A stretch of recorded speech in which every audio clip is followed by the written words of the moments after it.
सो what's up guys. So आज मैं अपने पिलियन को लेके निकला था एक हाईवे राइड पे which is around 80 kilometres and right now I am returning from that place. So I have already driven 91 kilometre so far in this bike. जब मैं निकल रहा था तब we are suppose to take the FZ250 because obviously 100 kilometre तक जाना है, थोड़ा जल्दी जाएंगे, थोड़ा स्पीड से जाएंगे, मज़ा होगा। तो यही सोच के FZ25 लेने वाले थे, but at the last moment we thought of taking the N125 because मैंने पहले कभी इतना डिस्टेंस तक एक 125 सीसी बाइक चलाया नहीं था। And also I wanted to make a review of the highway performance of this bike। तो इसीलिए यही लेके गया था, N125 को ही लेके गया था। and to be very honest with you, I'm pretty surprised with the performance of this bike। like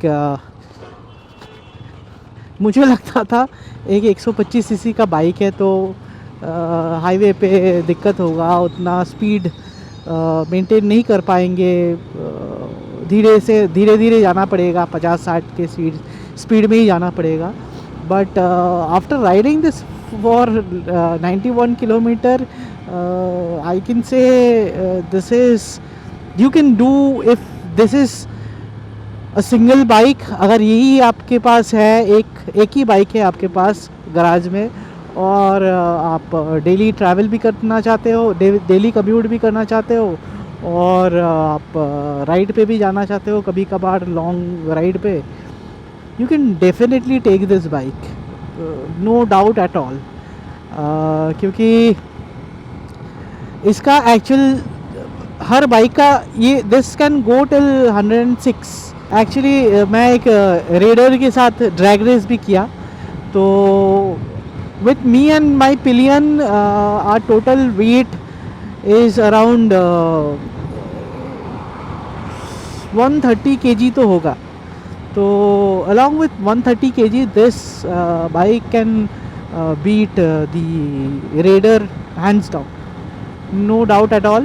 मैंने खींचा नहीं ज़्यादा, उसके साथ एक बार तो खींच के निकल गया, उसके बाद खींचा नहीं बिकॉज ऑब्वियसली फर्स्ट सर्विस हुआ है इसका, खाली बाद में इंजन का प्रॉब्लम जल्दी आता है, तो इसीलिए मैं खींच नहीं रहा था। बट स्टिल 106 तो उड़ जाता है इसमें, टॉप स्पीड 106 उड़ जाता है।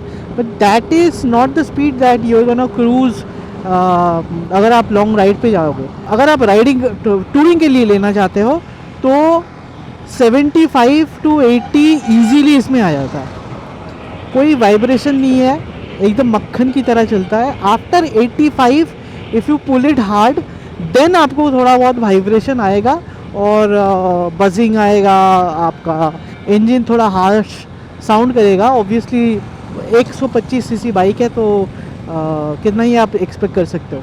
60 to 65 स्वीट स्पॉट क्यों बोल रहा हूँ, कोई भी वाइब्रेशन नहीं है, कुछ नहीं है, आपको माइलेज ज़्यादा मिलेगा। अभी अगर मैं 60 to 65 के अंदर अगर मैं चलाता हूँ तो this is giving me a mileage of 57 to 60। अभी 65 से ऊपर अगर जाऊँ, अगर 75 to 85 के अंदर मैं क्रूज़ करूँ तो इसका माइलेज कम के आ जाता है अराउंड 48 to 44, 48। और उसके ऊपर भी आप खींचोगे 28, 32 ऐसा ही कुछ मिलेगा। अगर आप कंटिन्यूसली चल रहे हो 85 to 95, 100 पे अगर चल रहे हो तो इसका माइलेज ऑब्वियसली डाउन नहीं होगा और वाइब्रेशंस आएगा। तो the sweet spot of this bike is 60 to 65 till 70 इसका स्वीट स्पॉट है। इसमें आपको माइलेज ज़्यादा मिलेगा, वाइब्रेशन नहीं आएगा, कंफर्टेबल रहेगा।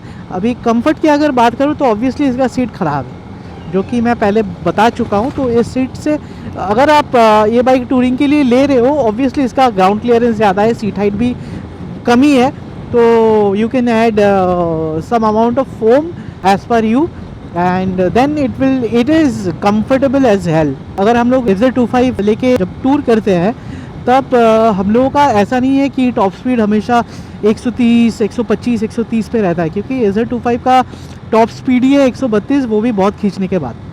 तो यूजुअली हम लोगों का average speed at the end of the day, average speed हम लोगों का रहता है अराउंड 80 to 85। हम लोग एवरेज स्पीड मेंटेन कर रहे हैं, तो हम लोगों का FZ25 में माइलेज मिलता है अराउंड 32। अभी अगर मैं इस बाइक के बारे में बात करूँ, देखो ऑब्वियसली ये 125cc का बाइक है। 65 अगर आप मेंटेन करोगे तो आपको ओवरटेक करना है, आप ओवरटेक भी कर सकते हो। अगर 75 में जा रहे हो तो ऐसा नहीं है, 75-85 में जा रहे हो तो ऐसा नहीं है ओवरटेक नहीं हो पाएगा। ऑब्वियसली इसका टॉर्क कम है, पावर बैंड कम है, तो अगर आप 85 पे ही हो तो ओवरटेकिंग में बहुत टाइम लगेगा, क्योंकि 85 से 95 100 उठने में थोड़ा टाइम लगता है। अप अंटिल 75 ये आराम से उड़ जाता है, 75 के बाद से थोड़ा स्पीड जो क्लाइम करता है वो थोड़ा स्लोली क्लाइम करता है।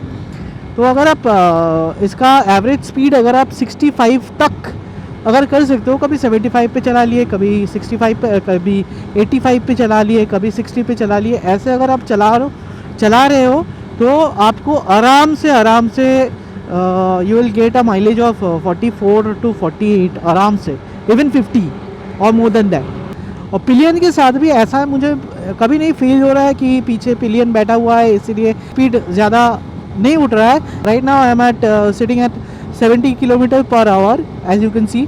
अगर मैं खींचूँ तो आराम से ये 80-85 तक आराम से चला जाएगा।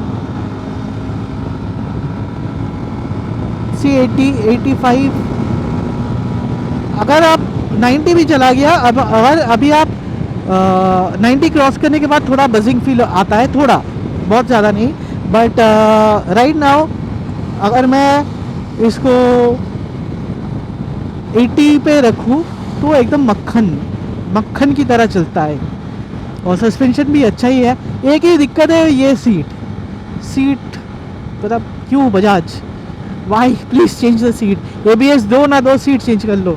It's not also safe to ride this bike at higher speed like beyond 85, क्योंकि obviously इसमें ABS नहीं है। तो yeah, as for me this is a very good touring bike। Seat modification करना ज़रूरी है। अगर आप माउंटेन साइड अगर कहीं पे जा रहे हो, if there is a steep climb, then I don't know, अगर आप सिंगल अगर आप हो तो there will be no problem, but two ups पे शायद इट वोंट बी पॉसिबल।